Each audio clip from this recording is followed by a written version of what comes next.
This program has been brought to you thanks to the generous contributions of our patrons on Patreon. Your patronage is greatly appreciated. And for more content like this, be sure to check out the Modern Alchemist channel on Patreon. Shall we begin?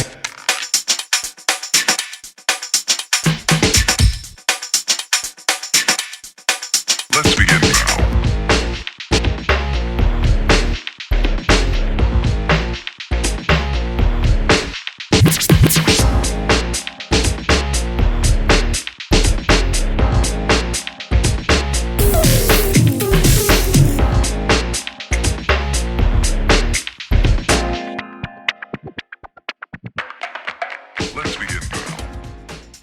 Opposites are the same, differing only in degree.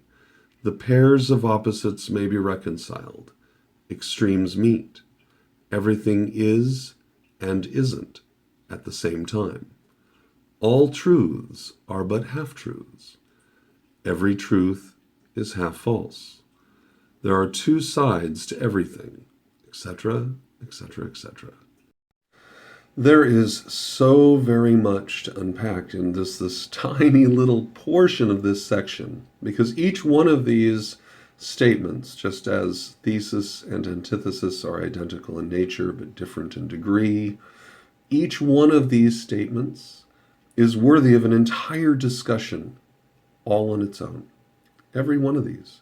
From the idea that things are and are not at the same time. That's going to be a whole lecture point later on to explain it. But the visual on that idea can be seen in the up, down, in, out lecture, where the universe can be visualized toroidally, so that the flow of energy is from the center out and from the exterior back in, and it's coaxial.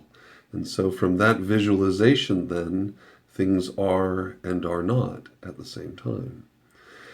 The idea of the all truths are half-truths and every truth is half-false, this is the clue, this is the indication that in order to understand the principle of polarity and to use it, you must perceive it and actualize it from a subjective standpoint.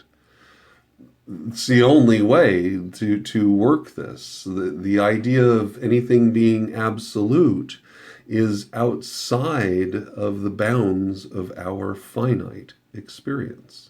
As a finite entity, we might like to postulate, think about, and imagine something that is absolute, and yet it is beyond the capacity of a finite being, because absolute truth can only be perceived from the exterior inward. From the inside out, it's purely subjective. And so the idea then that every truth is half false and there are two sides to everything, this is your clue that the key to understanding the principle of polarity is its subjective nature. Keep that in mind as we continue in this section, because it will make everything so much easier.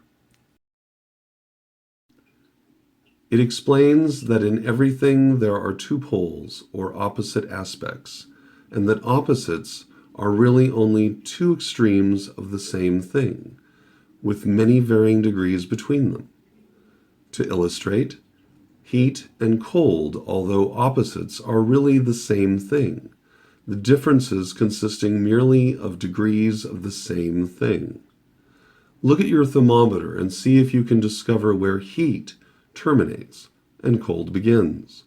There is no such thing as absolute heat or absolute cold.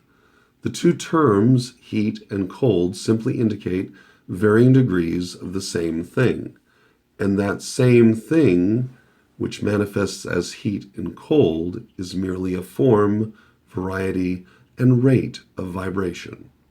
So, heat and cold are simply the two poles of that which we call heat, and the phenomena attendant thereupon are manifestations of the principle of polarity. The same principle manifests in the case of light and darkness, which are the same thing. the difference consisting of varying degrees between the two poles of the phenomenon. Where does darkness leave off and light begin?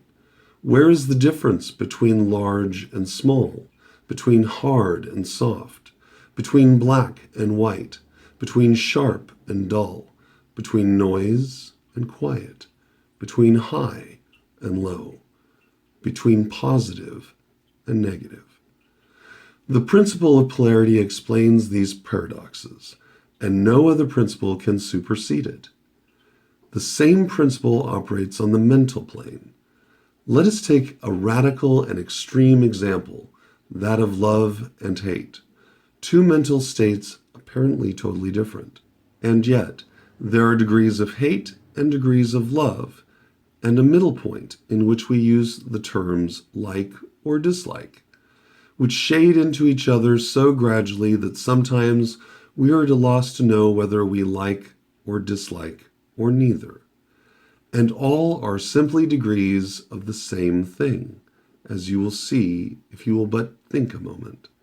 And more than this, and considered of more importance by the Hermeticists, it is possible to change the vibration of hate to the vibrations of love in one's own mind and in the minds of others. Many of you who read these lines have had personal experiences of the involuntary rapid transition from love to hate, and the reverse in your own case and that of others. And you will therefore realize the possibility of this being accomplished by the use of the will, by means of the Hermetic formulas. Good and evil are but the poles of the same thing, and the Hermeticist understands the art of transmuting evil into good by means of an application of the principle of polarity. In short, the art of polarization becomes a phase of mental alchemy, known and practiced by the ancient and modern Hermetic masters. An understanding of the principle will enable one to change his own polarity, as well as that of others, if he will devote the time and study necessary to master the art. So as we conclude our introduction to the principle of polarity, I would like to underscore for you a concept that is made at the very end here. That, in short, the art of polarization becomes a phase of mental alchemy, known and practiced by the ancients and modern Hermetic masters. All of this is a component of the art of thinking, which is mental alchemy. It is the single most powerful thing that we can do as individuals in this incarnation, because the framework in which we are being conducted is a mental universe. And so mental alchemy is where it's at. I hope you enjoyed our introduction to the principle of vibration and polarity.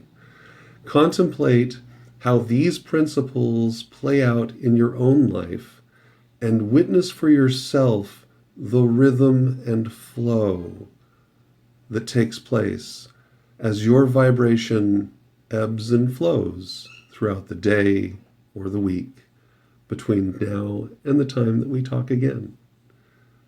I'm Aubrey Forrest, the Modern Alchemist, and this is Alchemy Lab on the Modern Alchemist channel.